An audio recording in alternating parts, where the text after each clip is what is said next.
నా ఎవరున్నా? జానీ నా మాట్లాడేది. అవునా, మీరెవరున్నా? జానీ అన్న, నేను ప్రవీణ్ రెడ్డి, ఉక్కు ప్రవీణ్, టీడీపీ ఇన్ఛార్జ్ ప్రొద్దుటూరు. అన్న చెప్పండి. నేను జాయిన్ లేనా? చెప్పండి. అన్న బాగున్నా, మీరు బాగున్నారు కదా? బాగున్నా, బాగున్నారా అన్న? బాగున్నా. ఏం లే, మన మున్సిపాలిటీలో ఈ ప్రొద్దుటూరు ఎగ్జిబిషన్ టెండర్ జరిగింది కదా. అవునా? దాంట్లో మీరేమన్నా పాల్గొనినారా? అవునా, వచ్చింది అన్న. నేను కూడా వచ్చి పాల్గొని. ఏం జరిగింది నా టెండర్లో?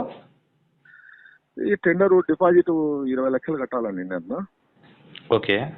ఒక్కొక్కటి 20 లక్షలు డిపాజిట్ అంటే వచ్చిందని నేను కూడా వచ్చిందా. ఇంకా నేను కాకుండా ఒక 15 మంది కట్టింది అన్న, నేను కాకుండా. ఓకే అన్న తర్వాత ఏమన్నా మీరు మళ్ళీ ఎందుకు దాన్ని పాల్గొనలే? అన్న ఫస్ట్ సీల్ టెండర్ అండి అన్న, మళ్ళీ తర్వాత ఓపెన్ యాక్షన్ పెడతామన్నారు. ఓకే. ఆ సీల్ టెండర్ పెట్టి బాక్సులు వేయకముందే అందరు కలిసి మాట్లాడుకోని ఒక బ్యాచ్ ఒక 9 మంది వచ్చిన్నారు. ఓకే. ఒక బ్యాచ్కు ఒక 5 మంది వచ్చిన్నారు. ఓకే. నేను ఒక్కరిని, అంటే మొత్తం 16 మంది ఏంటన్నా, ఒక 6 మంది ఒక 9 మంది, నేను ఒక్కరిని. ఓకే. 9 మందికి కలిపి 6 మంది బ్యాచ్ ఉండేటోళ్ళు 10 లక్షలు ఇస్తామని నన్ను అడిగారు. ఓకే. దేనికి నన్ను అంటే అందరికి 9 మందికి ప్లస్ నేను ఒకరిని 10 మందికి కలిపి 10 లక్షలు ఇస్తాం, తలా 1 లక్ష అని అడిగారు. అదే లక్ష ఇస్తాం, మీరు యాక్షన్లో పాల్గొనొద్దని చెప్పి అడిగారు. ఓకే. అడిగితే ఇంకా నాకు టెండర్ కావాలని వచ్చినట్టు నేను 10 కాదు, మామూలు 10కి ఇంకో లక్ష ఇస్తాం 11 అని చెప్పి అడగాల నేను. కానీ నేను అట్లా అడగకుండా నేను 30 లక్షలు ఇస్తాను, నాకు వదిలిపెట్టండి అన్న. ఓకే. నువ్వే 30 ఇస్తా, మిగతా వాళ్ళందరికీ? మిగతా వాళ్ళందరూ మీరు 9 మందో 6 మందో అవన్నీ నాకు వద్దు, నేనే 30 లక్షలు ఇస్తాను, నాకు వదిలిపెట్టండి, నేను టెండర్ తీసుకుంటా, నాకు కావాలి ఎగ్జిబిషన్ అని చెప్పి పెట్టా. ఓకే. గతంలో ఒకసారి నువ్వు 2000 ఎప్పుడో చేసినట్టుండవు కదా ఎగ్జిబిషన్? 2014లో నేను చేసిందా ఎగ్జిబిషన్ చేసిందా. నీకు నాకు అనుభవం ఉంది. నేను 1 రూపాయి కాడ నుంచి డబ్బు కట్టినా, ఒక్క పైసా కూడా నేను అప్పు పెట్టలే, ఏం లేదు. ఓకే. నేను మొత్తం డబ్బంతా కట్టాను. దాన్ని తర్వాత నువ్వు టెండర్ ఎందుకు వేయలే మళ్ళీ? అక్కడ ఏం జరిగింది అన్నా? నేను మామూలుగా లోకల్ గా కాదనా, ఏదైతే గమనముడులో అయితే మా ఎమ్మెల్యే గారు మాకందరికి బాగా సపోర్టు, దగ్గరుండి ఏదన్నా ఉన్నా కూడా బాగుంటది. నేను స్థానికంగా లోకల్ కాదు కదా. ఓకే. లోకల్ గా కాదు, ఆయన ఎమ్మెల్యే గారు ఫోన్ చేసిండు నాకు డైరెక్ట్. ఎవరు? రాజమౌళి ప్రసాద్ రెడ్డి అనే నీకు ఫోన్ చేసిండా? ఆయనే ఫోన్ చేసిండన్న.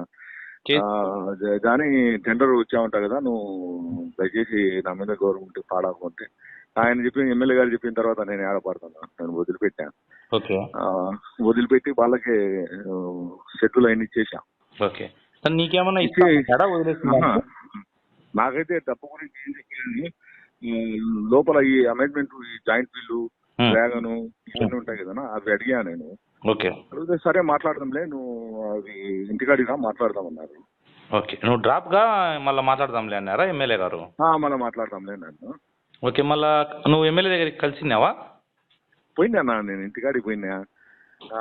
2 సార్లు ఇంటికాడికి పోతే 2 సార్లు లేడు, మళ్ళా గడపలో ఉంటే పోయి కలిసా.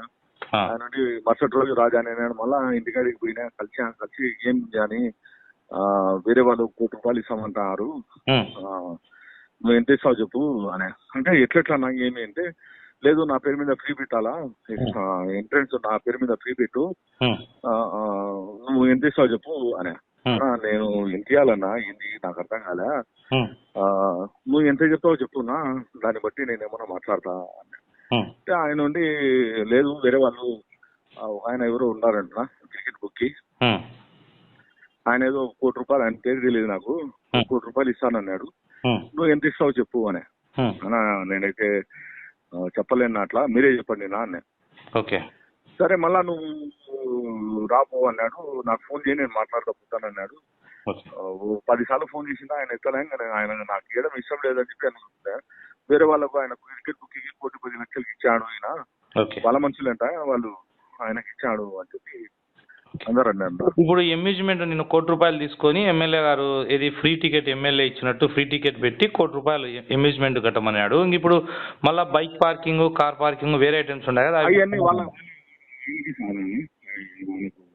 మనం ఎంట్రెన్స్ ఎన్ని ఎగ్జిబిషన్ కాంపౌండ్ వాళ్ళు ఎన్ని మనమే వేయాలా. ఓకే. వేసి 1 కోటి రూపాయలు డబ్బా ఆయనకి ఇస్తే ఆయన కార్ పార్కింగ్ ఇవన్నీ ఆయన వాళ్ళకి, మీకు కార్ పార్కింగ్ కానీ ఇంకా వేరేటివి ఓన్లీ నేను అమేజ్మెంటే అడిగాను ఆయన అట్లా చెప్పాడు ఆ విధంగా నాకు. ఒకవేళ నువ్వు టెండర్లో పాల్గొని ఉంటే కనుక ఎంతవరకు పాడాలనుకున్నావు నువ్వు? అన్నా నేను ఇంకా నాకు ఎవరు ఈయన కనుక ఎమ్మెల్యే గారు ఫోన్ చేయకపోతే నేను దాదాపు 2 కోట్ల వరకైనా పాడాలనుకున్నాను. మరి ఇప్పట్లోనే 2014లోనే 70 లక్షల చిల్లర నేను పాడినాను నేను. Okay okay. మరి ఇప్పుడు ఈ 1,42,00,000 వీళ్ళు పాడినారు కదా, దీనికి జిఎస్టీ సిఎస్టీ అట్ని ఏమైనా ఎక్స్ట్రా ఉంటాయా ఎట్లా? ఇది 1,42,00,000 జిఎస్టీతో కలిపా, ట్యాక్స్తో కలిపా? అన్న 1,42,00,000 వీళ్ళు బాక్స్ లో సీల్ టెండర్ వేసిందన్న. దాని తర్వాత ఒక ఆయన ఆయన నాతో మాట్లాడి 1,42,00,000 ఆయన పేరు ఆయన పేరు ఓలేట్ అన్న. ఓకే. మాట్లాడి 1,42,00,000 కానీ నేను నీకు ఇప్పిస్తా, వాళ్ళు ఏదైనా ఇంకా ఎక్కువ ఆశిస్తారు, ఇంకో 10 లక్షలు ఏమన్నా ఎగస్ట్రా అయ్యానే. వర్కౌట్ అవ్వలేడికి 10 లక్షలు ఎక్స్ట్రా ఇవ్వమన్నాడా? ఆ టెండర్ వాళ్ళకి ఇచ్చుకుంటా నేనైతే నీకు ఇప్పిస్తా. ఓకే. అదేలే నీకు మీడియేటర్ మాదిరి నేను ఇప్పిస్తా టెండర్, నాకు 10 లక్షలు ఇవ్వమని అడిగినాడు. వాళ్ళకి ఇస్తా, ఎవరికి ఇచ్చుకుంటాడో ఏమో ఆయన ఇది మనకు తెలీదు. నీకు ఇప్పిస్తా 10 లక్షలు ఎగస్ట్రా అయ్యి నేను 10 లక్షలు ఇచ్చే నేను ఇబ్బంది పడతా కదా అంటే, ఇంకా సిఎస్టీ జిఎస్టీ ఉన్నాయి కదా, దాంట్లో ఏదైనా అడ్జస్ట్మెంట్ చేసుకోవచ్చు అనే విధంగా మాట్లాడండి. అడ్జస్ట్మెంట్ ఎట్లా చేస్తారు? అది గవర్నమెంట్ కట్టాలి కదా సిఎస్టీ జిఎస్టీ. అన్న అంతకు ముందే ఎగరగొట్టినారు కదా నాకు సిఎస్టీ. ఇది కట్టకునే సరిపోతుంది అనేది వాళ్ళ అభిప్రాయం. అది ఏదో నాకైతే ఆ మాట చెప్పడం ఆయన అది. మళ్ళీ తర్వాత ఏమనేది ఇప్పుడు తర్వాత ఎవరు కడతారో లేదు కూడా తెలియదునా, సిఎస్టీ జిఎస్టీ కడతారో లేదు అనేది కూడా తెలియదు. Okay okay. ఇప్పుడు ఎమ్మెల్యే గారు అయితే డైరెక్ట్గా నీకు ఫోన్ చేసి ఇది డ్రాప్ కాలేదు అని నా కోసం అన్నాడా? డైరెక్ట్ ఆయనే చెప్పాడు, నా మీద గౌరవం ఉంటే పడాకు అంటే. ఇంకా ఆయన ఎమ్మెల్యే గారు ఫోన్ చేసి చెప్పినప్పుడు మనము తప్పదులే, ఆయన ఎమ్మెల్యే గారు ఫోన్ చేసినాక ఎట్లా? ఎమ్మెల్యే గారు చేసిన తర్వాత మనం ఏం మాట్లాడతా చెప్తున్నా. తర్వాత ఈ మధ్యలో ఈ బలరాం రెడ్డి అనే వ్యక్తికి ఏమో తీసుకున్నారు కదా, అప్పుడు నీకేమైనా చెప్పినారా ఇట్లా బలరాం రెడ్డి పేరుతో వేసుకున్నామా? లేదు చెప్పలేదు. దాని గురించి ఏం చెప్పలే. నేను ఫోన్ చేసా, ఎమ్మెల్యే గారికి ఫోన్ చేసా, ఎత్తలే. ఇప్పుడు ఎన్ని 10 సార్లు చేసినా ఎత్తలేదాక? నేను మొన్న కూడా చేశాను, నాకు అయిపోయిన తర్వాత కూడా చేశాను. మళ్ళీ ఆయన ఎక్కడం ఫోన్ ఏమో, అప్పుడు ఆయనే చేశాడు, దాని తర్వాత మనం చేసి ఎత్తలే అంతే. ఓకేనా? నేనేనా బాగున్నారు కదా మీరు? అన్నా బాగున్నాను. మాకేముంది, మా ఎమ్మెల్యే గారు అయితే ఇక్కడ బాగా చూసుకుంటారు, అందరినీ ఇబ్బంది లేదన్నా మా. అంతేలేనా? ఓకేనా? Thank you. అన్నాను.